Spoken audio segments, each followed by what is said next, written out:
నమస్తే welcome back to our channel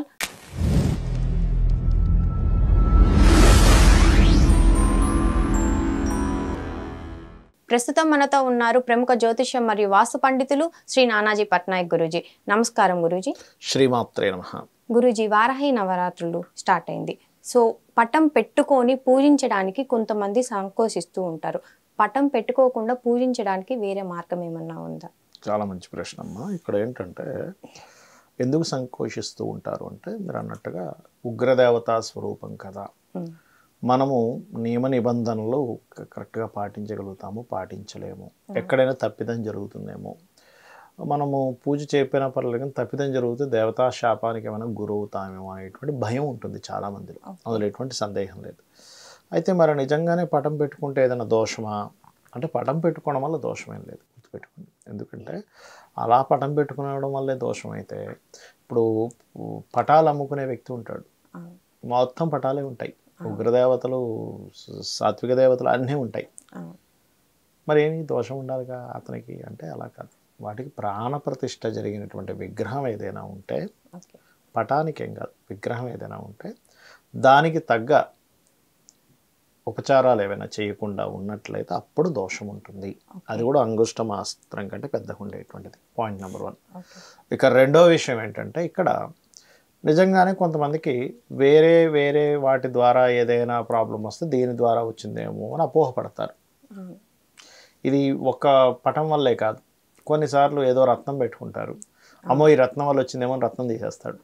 ఇంకొన్నిసార్లు ఎర్ర చొక్కాను నల్ల చొక్కాను ఏదో వేసుకుంటూ ఉంటాడు, అమ్మ ఈ చొక్కా వేసుకున్నప్పుడల్లా నాకు ఏదో ఇబ్బంది వస్తుందేమో అని తీసేస్తాడు. అంటే ఏమిటి, దాన్ని డాట్స్ కలుపుకుంటాడు. సమ్ టైమ్స్ నిజంగానే జరుగుతుంది, సమ్ టైమ్స్ డాట్స్ మనం కనెక్ట్ చేసుకుంటాం. ఓకే, అంటే రీజన్ పర్ఫెక్ట్గా మనకు తెలియక దీనివల్ల ఇలా జరుగుతుంది, దీనివల్ల అపోహలు కొన్ని ఉంటాయి, నిజాలు కొన్ని ఉంటాయి. నిజమేమిటి అంటే పటం పెట్టుకోవడం వల్ల దోషమేమీ లేదు. సరే, భయం ఉంది, సంకోచంతో ఎందుకు చేసుకోవాలి, అలాంటప్పుడు శాస్త్రంలో మరొక విషయాన్ని చెప్పారు. ఏమిటది? దీపం వెలిగించండి. దీపం ఎందుకు వెలిగిస్తాము అంటే దీపము ద్వారానే, అగ్ని ద్వారానే దేవతలు మనకి కనెక్ట్ అవుతారు. అందుకే మనం పూజ గదిలో దీపారాధన చేస్తాం. నిత్యము దీపారాధన అందుకే చేయమంటారు. ఎందుకు? నిత్య దీపారాధన చేస్తే ఇంట్లో దేవతల యొక్క అనుగ్రహం ఉంటుంది. నిత్య దీపారాధన ఎవరైతే చేయరో అక్కడ ప్రేత సంబంధించినటువంటి అనుగ్రహం ఎక్కువగా ఉంటుంది. ప్రేత సంబంధించిన అనుగ్రహం ఎక్కువ ఉన్నప్పుడు ఏమవుతుంది అంటే ఇంట్లో వాళ్ళకి మాటిమాటిగా అనారోగ్యాలు, గొడవలు, చికాకులు, మనశ్శాంతి లేకపోవడము, ఎప్పుడూ ఏదో ఒక దిగులుగా ఉండడము, ఇవన్నీ ఎక్కువగా జరుగుతూ ఉంటాయి. ఇప్పుడు భయపడుతున్నాము, ఫైన్, నో ప్రాబ్లం, చక్కగా దీపారాధన, దీపం వెలిగించి దీపాన్నే వారాహి అమ్మవారిగా భావిస్తూ, మీకు పొరపాటును కూడా ఈ తప్పులు చేయకండి. వారాహి అమ్మవారి పూజ చేసేటప్పుడు ఏమిటి అంటే గురువుల ద్వారా పొందకుండా ఎక్కడో ఏ యూట్యూబ్లోనే ఎక్కడో బీజాక్షరాలకు సంబంధించి చెప్పేశారని ఆ బీజాక్షరాలు పట్టుకొని చేయకూడదు.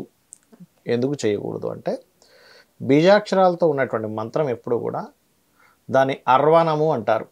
అర్వణము చేసి మీకు అది పనికొస్తుందో లేదో చూసి ఒక గురువు మిమ్మల్ని పూర్తిగా పరీక్షించి ఇచ్చేటువంటి మంత్రం అది, బీజాక్షర మంత్రాలు. ఎవరు పడితే వాళ్ళు చేయకూడదు, ఎవరు పడితే వాళ్ళు అలా పుస్తకంలో దొరికిందని అట్లా చేయకూడదు. ఒకవేళ మీకు అంత భక్తి ఉంది, ఆ అమ్మవారి మీద విపరీతమైనటువంటి భక్తి ఉంది, ఇంకా ఏమీ నిష్కల్మషంగా అంటే ఏ కోరిక లేదు, కానీ అమ్మవారిని చేయాలనుకుంటున్నారు, అప్పుడు శాస్త్రంలో చెప్పింది ఏమిటంటే ఆ బీజాక్షరాల పేరు మీకు అంతగా భక్తి ఉంటే భక్తి మార్గం వేరు, ఉపాసనా మార్గం వేరు. మీరు భక్తి ద్వారా కూడా అమ్మవారిని మీరు చేరుకోవచ్చు. దానికి మీరే బీజాక్షరాలతో చేయాల్సిన అవసరం ఏం లేదు. ఓం వారాహిదేవి నమః అనుకుంటే చాలు. ఓం కూడా పెట్టకుండా వారాహిదేవి నమః అని నమస్కరించుకున్నా సరిపోతుంది. అయితే ఓం ప్రణవం, ప్రతి మంత్రానికి ముందు ఓం ఉంటే అది ఓపెన్ గేట్ లాగా అనమాట. కాబట్టి ఇలాగా దీపాన్ని చూసుకుంటూ దానికి అక్షింతలు వేసి బొట్టు పెట్టి చక్కగా ఓం వారాహిదేవి నమః ఆ దీపము కుంది దగ్గర మొదల్లోనే మీరు దండం పెట్టుకుని ఆ దీపానికే నైవేద్యాన్ని పెట్టుకుని ఆ దీపానికే మీరు షోడశోపచారాలు, పంచోపచారాలు, 64 ఉపచారాలు చేస్తే అలా కూడా చేయొచ్చు. ఇలా చేసినట్లయితే వారాహి అమ్మవారికి ఎటువంటి పూజ చేస్తే ఫలితం వస్తుందో ఇదే ఫలితం దీపానికి చేయడం ద్వారా కూడా వస్తుంది. ఉపాసన వేరు, భక్తి మార్గం వేరన్న విషయం మనం ఫస్ట్ తెలుసుకోవాలి. ఉపాసన చేసేవారు బీజాక్షరాలు తీసుకొని దానికి ఒక నియమ నిబంధనలన్నీ పాటిస్తూ చేస్తారు. భక్తి ఉదయం నిద్రలేచాం, చక్కగా గణపతి స్తోత్రం చేసుకుంటాము, చక్కగా అమ్మవారి మంత్రం చేసుకుంటాం, లలిత చదువుకుంటాం, లేదా విష్ణు చదువుకుంటాం, విష్ణు సహస్రనామాలు చదువు, లేకపోతే ఓం నమో నారాయణాయ చాలు. ఓం శ్రీమాత్రే నమః, నాకు ఏ మంత్రాలు రావండి, శ్రీమాత్రే నమః అని అనుకుంటూ కూడా దీపం దగ్గర మనం వేయవచ్చు.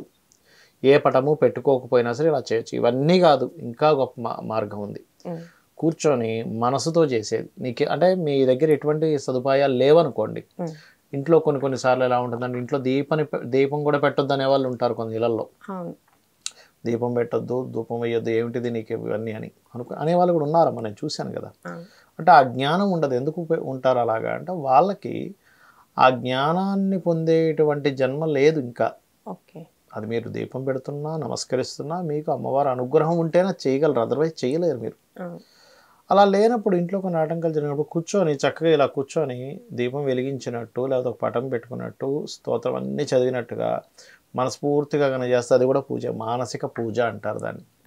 అయితే అన్నీ ఉండగా చేయమని చెప్పట్లేదు. అది ఏమీ లేనప్పుడు, ఏ అమెరికాలోనూ ఉన్నారు, అక్కడ దీపం లేదు, ధూపం లేదు, ఏమీ లేవు మీ దగ్గర, అసలు ఛాన్సే లేదు, పెట్టనివ్వట్లేదు, మీరు ఒక కట్టడిలో ఉన్నారనుకోండి, అప్పుడు కూడా ఇలా కూడా చేయొచ్చు.